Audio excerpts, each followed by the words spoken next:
We're out in Manchester waiting for our luggage. Is it ever going to come? Probably not, because the flight was unorganised and very delayed. These are the only vending machines you can find in Manchester Airport. It's so disappointing, I feel.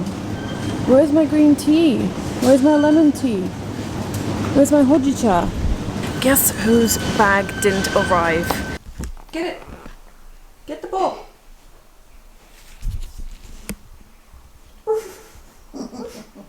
Oh, he looks so funny on camera. It's just his eyes. Sometimes you can't see it. Get the ball. Come on, get the ball. Get the ball. Good boy. Yes, thank you. Thank you for the ball. Yes, thank you. Oh, okay, you're very Larry. Hey everybody. So it actually feels like it's been ages since I sat down and spoke to the camera like this face to face, because normally I take you out vlogging with me and I speak to the camera while I vlog. So this feels a little bit odd to me to actually sit down and have a serious conversation. So as you can tell, I am currently not in Japan and I had to suddenly leave Japan, and I thought I would come on here and tell you why I had to suddenly pack up and leave Japan as soon as possible. And without making this clickbaity, I am coming back to Japan. I've not been kicked out of Japan. I don't have visa issues. It has nothing to do with that. So initially I was planning to visit my family back in August and I had plans to go to Ukraine. You would have seen those vlogs, but I wasn't planning on staying this long. And the reason I have stayed in the UK this long, and the reason I went kind of quiet on social media and YouTube and everything else, is because I'm currently having a couple of really bad family problems, and I think it is best that I am here until we can see a way forward. So back in September I found out that my mum was really unwell. This is an ongoing problem and we finally decided that it was time for her to have surgery.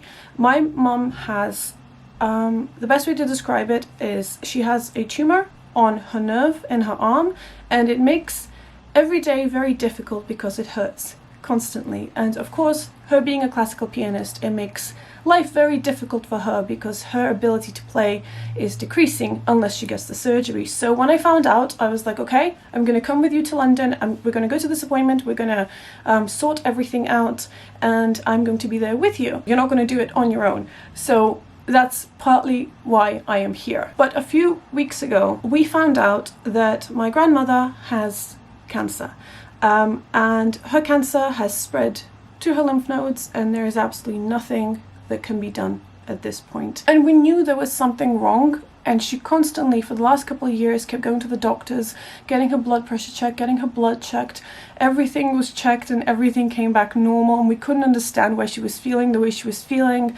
And then we discovered that she actually had been living with breast cancer for a very long time. This was something so sudden. We had no idea. In the UK, after the age of, I believe it is 71, you stop getting invited for breast cancer checks, and therefore nobody checked. Nobody thought that is what it was, but that's it. She had breast cancer. By the time we found out what she has, it was already too late, and it has spread to her lymph nodes. And now currently we are going through the process of arranging care and trying to make her as comfortable as possible. The decline was very quick. I am angry because I feel like this is something that should have been spotted.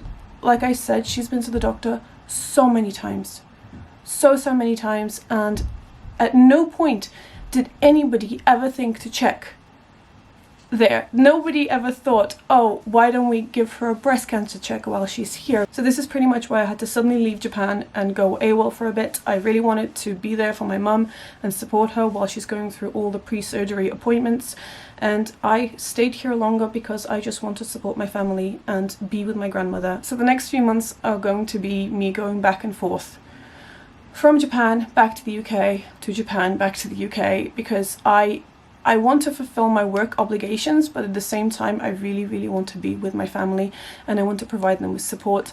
For the last few weeks I have been helping my mum look after my nan. I've been staying with her throughout the night because night times are the worst, and without the support of my friends and other people who have been through the same thing with a family member in very advanced stages of cancer, it would have been very difficult. All the bad things that could have happened all at once. If anybody else has a family member who's going through a similar thing, then just know that my heart is with you, and I am truly sorry this is happening. There's absolutely nothing that anybody could have done to stop something like this. So that's pretty much it. What other news do I have? This is such a dark topic. It's so difficult to move on from something like that into something positive. Like I said earlier, I will be traveling back to Japan once everything has settled down. I do have tickets for a specific date already, and I will be flying through China. And the reason I'm flying through China, through Beijing in particular, is because my cousin works there. I will not be filming a vlog in China. I might film a little bit of just like saying hi to my cousin, but I will not be filming in China. Tomorrow, I have a pretty exciting day.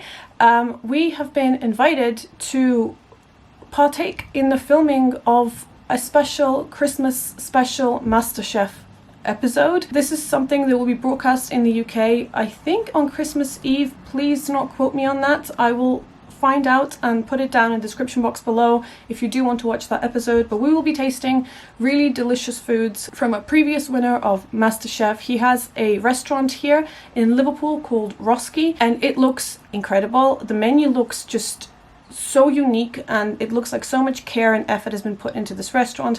And also I have heard from family and friends that it's just an incredible experience. The whole thing is an experience. Yeah, that's pretty much it. Here's my cat. He's right here. Sockies, you want to say hi? Do you want to say hi? This is Mr. Socks. We actually have quite a few animals in the house, but this is Mr. Socks, or Socrates. I think the next time I will see you, I'll be flying to Japan, and hopefully the next video, fingers crossed, I'm really hoping for this, I will actually be in Japan. So thank you for watching, and let's continue with the video.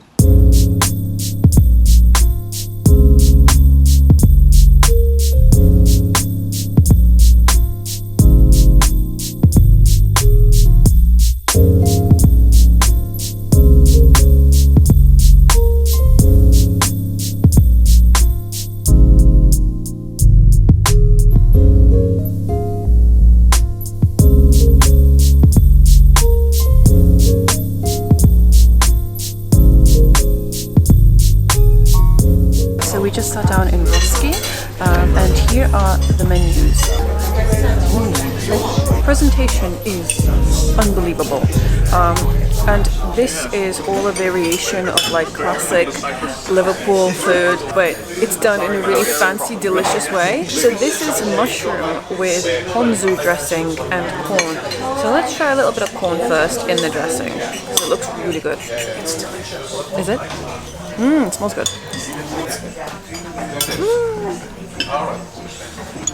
It's really delicious.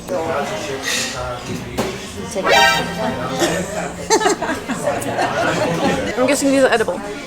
Edible flowers? Everything on the plate should be edible, okay. Oh! They are. No, don't joke. Chris was joking, saying I'm gonna die now. No, they're delicious. The non-vegetarian option is the scallop, but we have a mushroom to replace our food. And it's a mushroom that is very, very big and thick, so it kind of has the same texture like a scallop, so it's very clever that they use that. And the ponzu sauce was delicious. John just got Japanese whiskey, and I've actually never tried Japanese whiskey because I'm just not a big whiskey drinker, but I'm gonna try it while I'm here. Let's see what all the fuss is about. Oh, that smells so strong.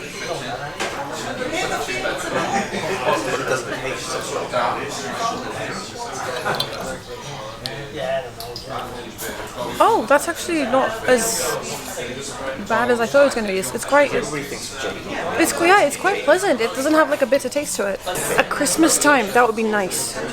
Yeah, at Christmas time. Well done, Japan. One of the biggest things that impressed me about Roski was that all the hosts were incredibly knowledgeable about the menu, ingredients used, the flavors, and even the origin of the drinks on offer. Another thing was that the vegetarian meals did not feel like an afterthought at all. Each dish I had was absolutely delicious, and all the little touches perfectly complemented the flavors. Anton Petrovsky, who is behind Roski and winner of 2012 MasterChef, created a truly unique dining experience. We had an incredible time, our food was delicious, and I cannot recommend Roski enough. If you are ever in Liverpool, make sure to check out this restaurant. You will not be disappointed. So this whole meal is many courses. This is honestly the best restaurant I've been to in Liverpool, by far.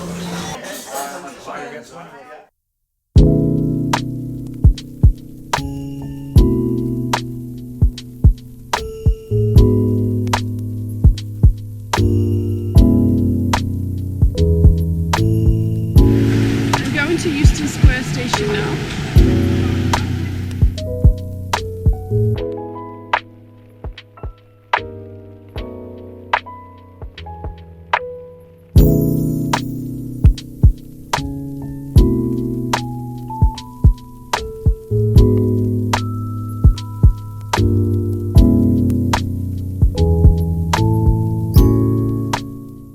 Now we made it to Harrods. We're gonna go inside, we're gonna get some food. I'd really like some dim sum because there's a really cute dim sum place. I think is it on the 4th floor? Is it downstairs? It's downstairs apparently. It's next to all the food, like the food court, the food hall area.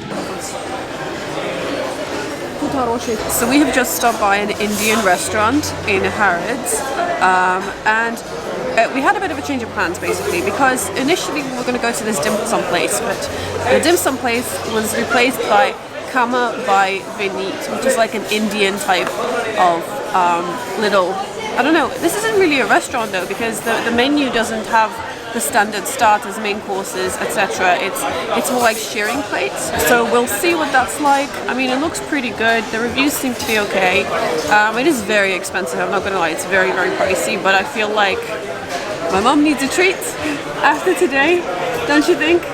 Yeah. Do you want to say hi? I caught you fixing your hair. You look very pretty.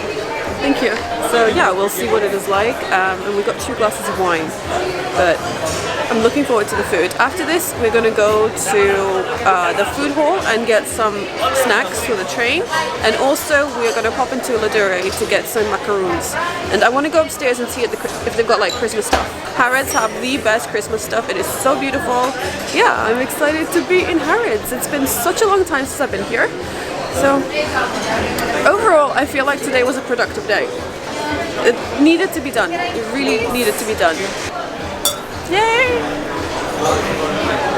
We are just discussing what to bring back for the family from Harrods and whether my nan would like a cake or something less sweet. She's not really allowed to eat salty foods anymore, so we are just trying to figure out what would be a good thing to give her. I don't really need anything else.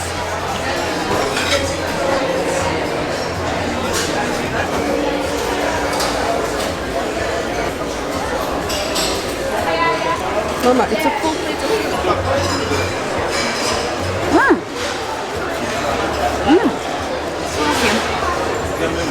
It tastes very fresh. Oh, that's really nice.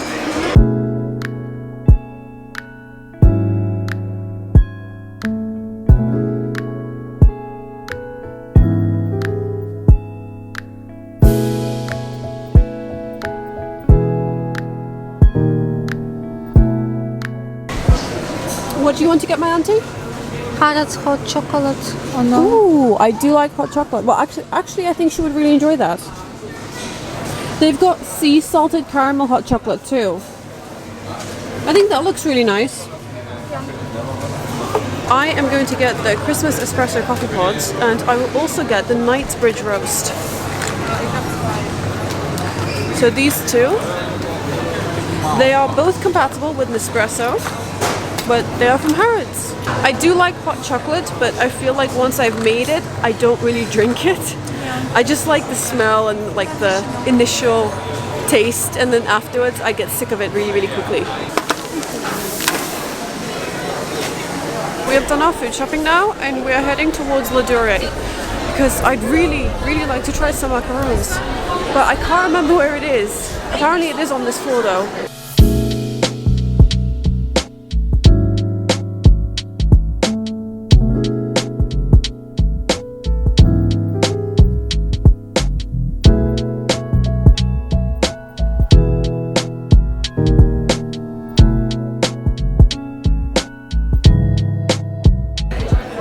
I love pistachio. Oh wow, that's nice.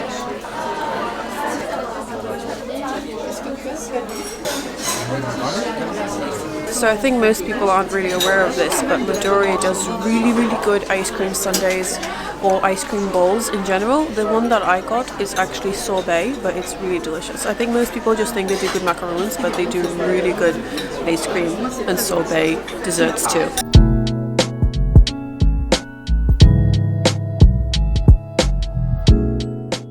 Okay, we're finally heading home. We are done. We've done our shopping, we've done our appointments, we had some food, a really good time, and we're gonna head back to Liverpool.